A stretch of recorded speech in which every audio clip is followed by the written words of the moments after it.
Et nous voilà en 2025. Oui, ça y est, le premier seuil a été franchi et on a laissé 2024 derrière nous et on est rentré en 2025.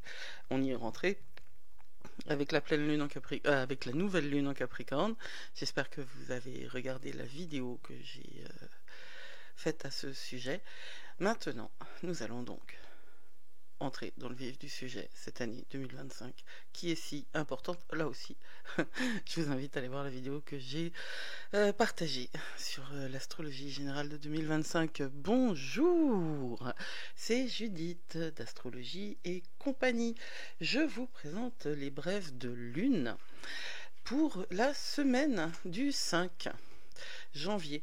Parce que dans mon univers à moi, les semaines commencent le dimanche. Et en tout cas, ces publications seront dorénavant postées le dimanche. Les brèves de lune, et elles seront hebdomadaires. J'ai créé Astrologie et compagnie pour vous inviter à redécouvrir votre pouvoir intérieur avec l'astrologie, les énergies subtiles, mais aussi les mondes invisibles. Mon objectif est de vous offrir une approche authentique, loin des clichés et des tendances superficielles. Et on va commencer maintenant. Par contre, la musique, elle n'a pas changé.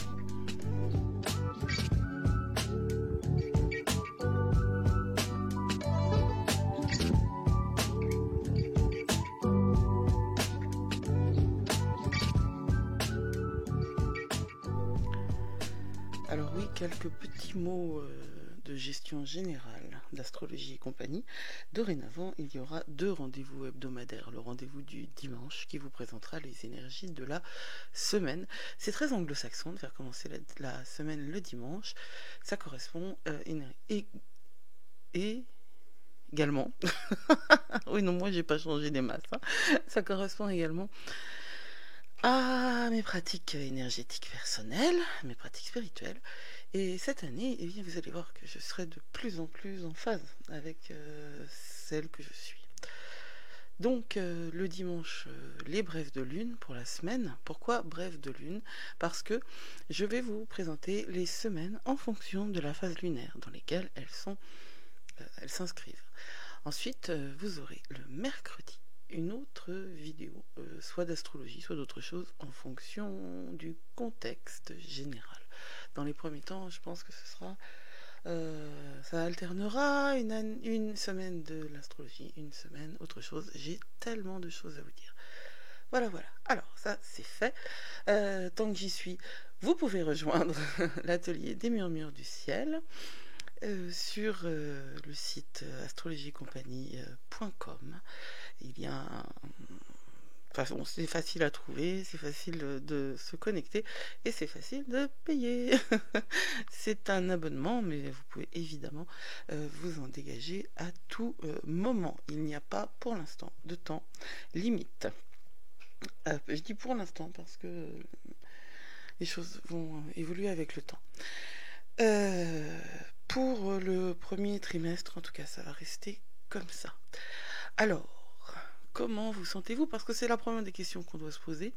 Nous avons donc terminé 2024 avec une nouvelle lune en Capricorne. Et ça nous a aidé à faire le point sur ce qu'on mettait derrière nous et ce sur quoi on va créer les fondations de 2025. Je vous rappelle que 2025, c'est une année extrêmement importante. C'est une année portail, une année liminale, donc une année qui va faire la transition entre 2024 et le reste. C'est-à-dire entre ce qui s'est passé avant 2025 et ce qui se passera après.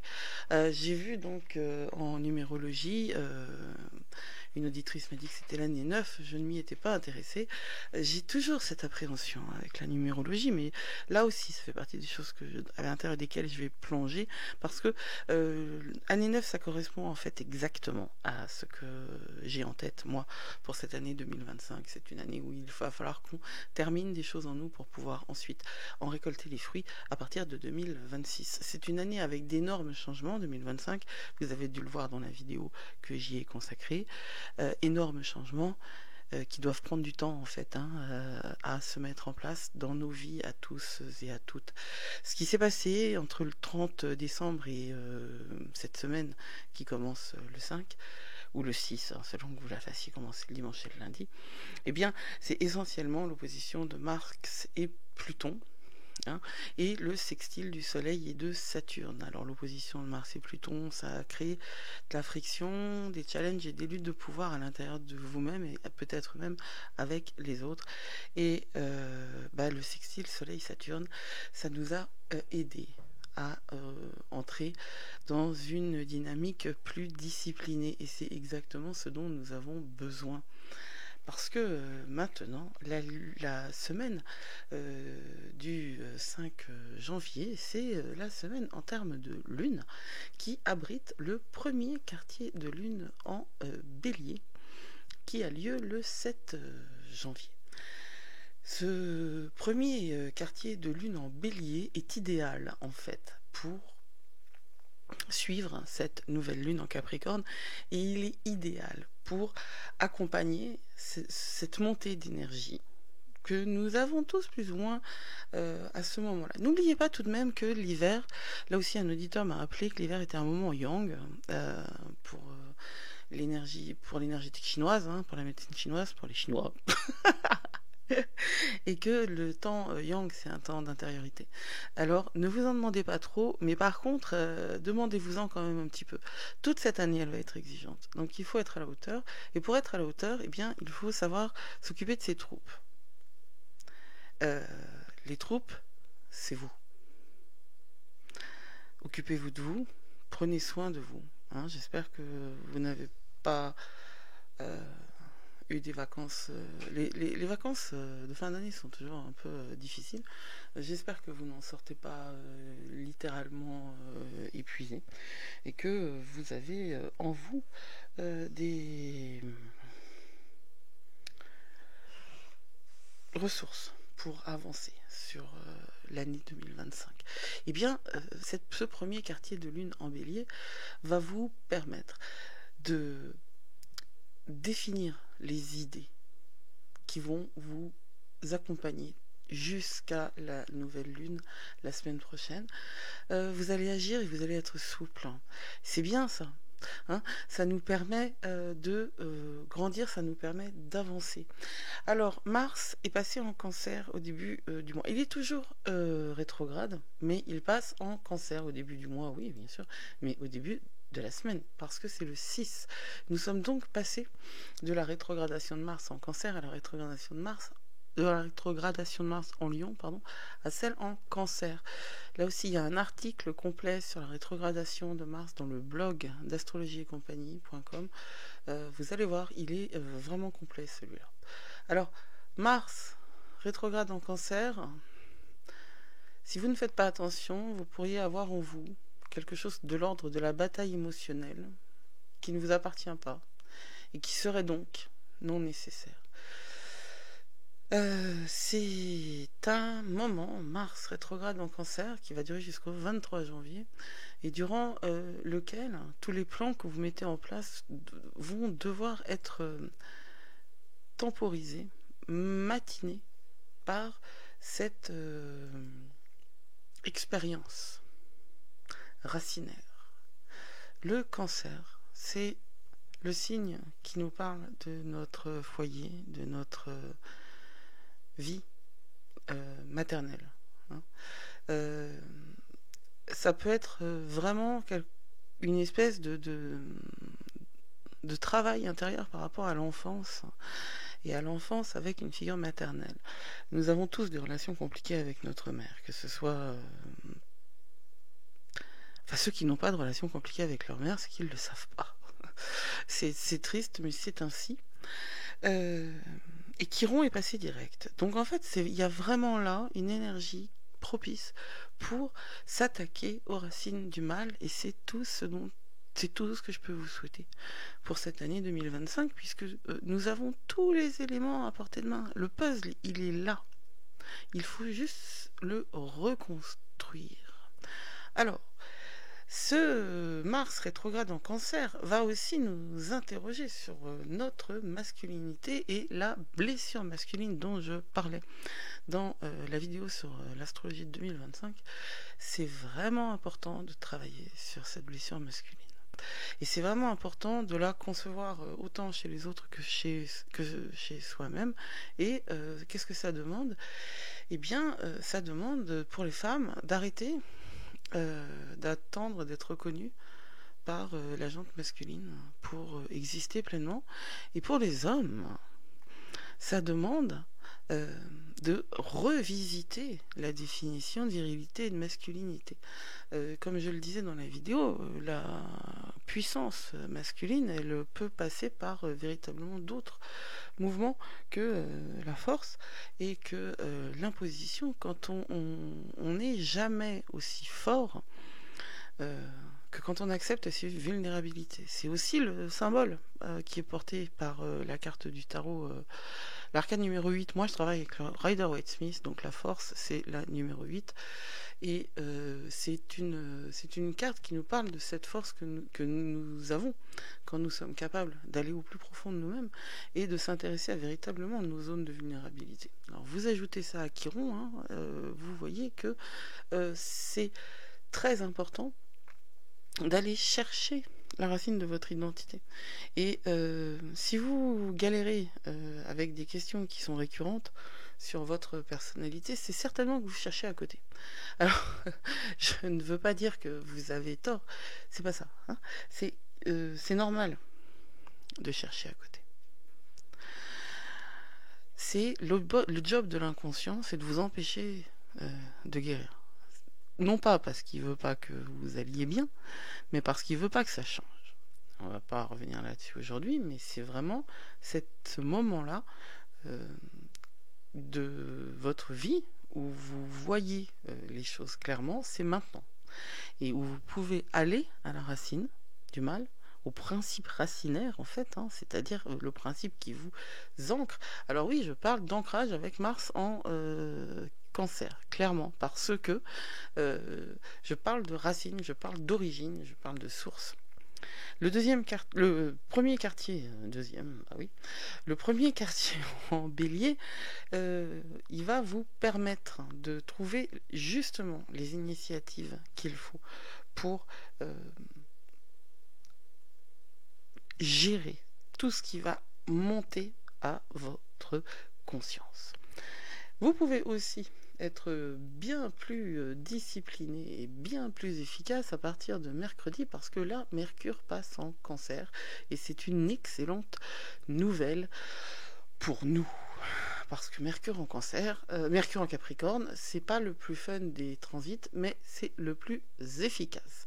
Alors, on va reprendre le mouvement de la Lune. Hein. Elle rentre en Bélier dimanche et elle passe en Taureau mardi 7 à 11h12.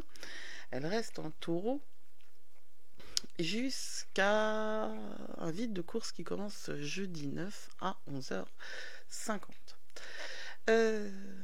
Cette lune, elle va nous apporter d'abord le feu du Bélier, ensuite l'ancrage du Taureau alors même que Mercure entre en Capricorne, ce qui fait de mercredi et jeudi des journées d'excellente qualité pour s'organiser, pour planifier, pour réaliser des petites tâches, tout ce qui doit être mis en place.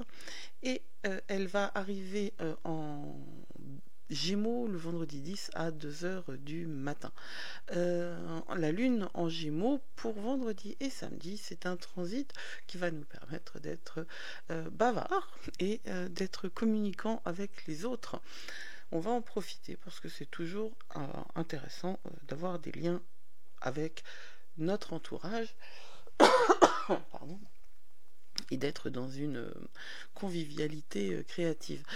L'autre élément important, c'est que le 9, le soleil est carré à Chiron. Alors, le soleil carré à Chiron, c'est un transit où on va, c'est le 9, hein, où on va rencontrer une forme de frustration importante. Et cette frustration, elle est d'autant plus importante si tout le travail qui est fait, dont je parlais au tout début, est caché sous le tapis. Et la vérité, c'est que c'est le 9 que vous verrez bien, hein, les effets du début de la semaine. sur la rétrogradation de Mars en Cancer, qui connaît en plus, je ne l'ai pas dit en début de semaine, mais bon, qui est en opposition avec Pluton et qui est en trigone avec le nœud lunaire qui est encore en Bélier. Alors là, on est dans une énergie qui est aussi karmique, mais bon, le sujet, c'est surtout pour moi le travail de la redéfinition et la paix que l'on doit faire intérieurement avec notre énergie masculine et avec l'énergie masculine des autres. Parce que le soleil en Chiron va nous blesser. Le carré, le soleil en Chiron, le soleil carré à Chiron, le carré, c'est une énergie de frustration, mais comme toujours, c'est hyper créatif, c'est de la friction. Hein. Donc on va être mis à l'épreuve sur notre relation à la force et à la vulnérabilité. Tout ce que je disais en début d'audio, en début là de podcast, va être mis à l'épreuve le 9. Et si vous êtes comme moi et que vous sentez les transits en amont, eh bien dès lundi, vous pouvez avoir des indices sur la manière dont ça va se jouer. Soyez attentifs, prenez des notes, abonnez-vous à la newsletter, il y a le journal des murmures qui vous sera envoyé, où vous noterez précisément tout ce dont vous avez besoin de... tout ce que vous avez besoin de savoir, tout ce dont vous avez perçu. Les effluves en fait énergétiques, tout ce qui va vous traverser, tout ce qui se passe pour vous. Il faut le noter. Si vous ne le notez pas, vous ne le savez pas. Et c'est vraiment l'année où il faut se prendre en charge et se prendre en main. Cette semaine est donc une semaine qui est très importante. Vous allez trouver des qu'est-ce qu'on a d'autre ? Ah oui, on a Mercure qui est carré à Neptune en début de semaine, enfin au milieu de la semaine. Juste avant que Mercure entre en Capricorne, il est carré à Neptune. Donc on va avoir une possibilité d'être bien plus imaginatif aussi dans notre recherche personnelle et dans notre évolution. Moi je trouve que c'est une excellente semaine pour commencer l'année. Hein. Vous me direz si ça vous pose des problèmes ou pas.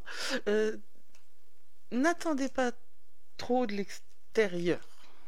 Hein, en vrai, prenez le temps de vivre avec vous-même et de travailler vous-même sur ce dont vous avez besoin. Les choses viendront après. Mais vous savez que quand dans cet univers-là, et c'est vraiment très très vrai en 2025, vous connaissez la règle des 80-20, hein, c'est pas la règle de Pareto.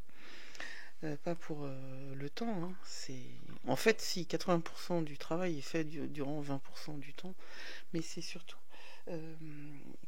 pour un objectif donné, 80% du travail est intérieur et 20% est extérieur. Si vous ne faites pas le travail extérieur, il n'y a rien qui va se manifester.